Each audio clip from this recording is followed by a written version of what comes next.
Happy, happy, joy, joy, happy, happy, joy, joy, happy, happy, joy, joy, happy, happy, joy, joy, happy, happy, joy, joy, happy. If you want to utilize your guidance system effectively, remind yourself on a regular basis what you want so that your intention is clear and source energy is in alignment with it. And then on a day-to-day basis, as you are thinking your thoughts or reading the newspaper or listening to the weather reports or hearing about the seismic action, as you give your attention, you can tell by the way you feel whether you are where you're wanting to be. But the one thing that we do want to say, because we can feel the direction that you're pointing your comments, and it's certainly fine, but we want you to understand that once you are in sync with who you really are, your impulse will be to go somewhere because it's nice, not flee from someplace because it's scary.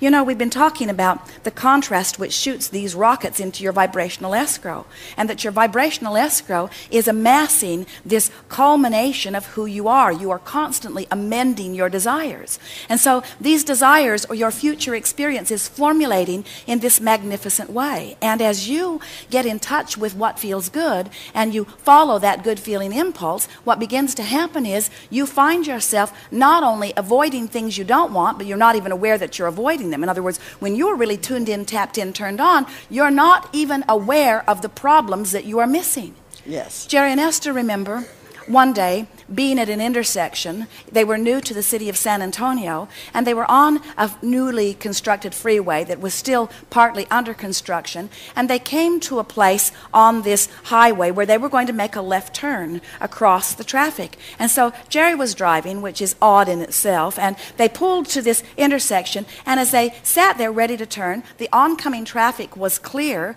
and Jerry had the impulse to go and then a sudden strong impulse to stay put. And at the same moment, the impulse to stay put came over Jerry. Esther said, "Stay right here." And Jerry said, "Why?" And Esther said, "I don't know."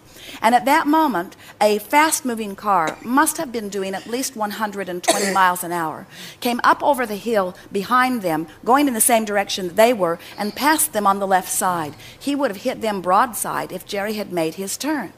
Well, that was a very reassuring thing to Esther. In other words, it was an impulse of staying here rather than going there.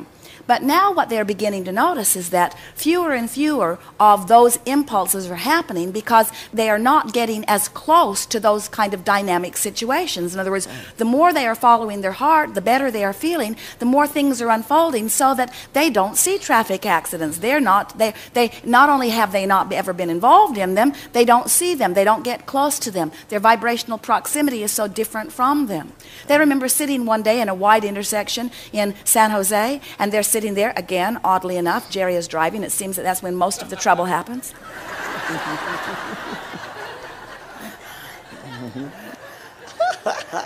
Not because of Jerry, it's Esther's panic that brings it about. And the lights are not changing. The lights are remaining red. They're stopped and stopped and stopped and stopped and stopped. It was a very wide intersection. And Jerry is looking around. He can see no traffic coming from any direction. And he says to Esther, "I don't see any reason that I shouldn't turn left. Do you?" And Esther said, "I don't see any reason that you shouldn't turn left." And so Jerry turns left as a train comes barreling down upon them. The engineer's eyes were as big as saucers as he is blowing his horn. And Esther said, "I can see the headlines now. Deliberate creators creamed by a train."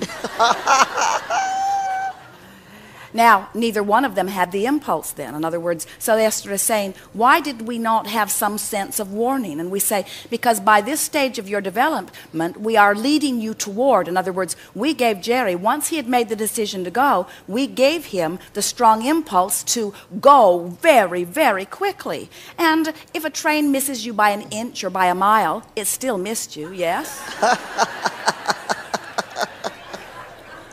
And so what we are really saying to you is, when you get in sync with who you are, sometimes you like the drama of the contrast. In other words, there's nothing wrong with contrast. We're not guiding you away from contrast. In fact, you chose this extremely contrasting time to be born because you knew that it would summon the most from you, you see. And so you have the best of all worlds. You have a contrasting environment which stimulates you in a powerful way. You have recognition of law of attraction and awareness of your own guidance system. This is the crest of the wave that everyone wants to ride, you see. So don't worry about getting creamed by a train. It's a very quick journey into the non-physical, and it's nice here where we are.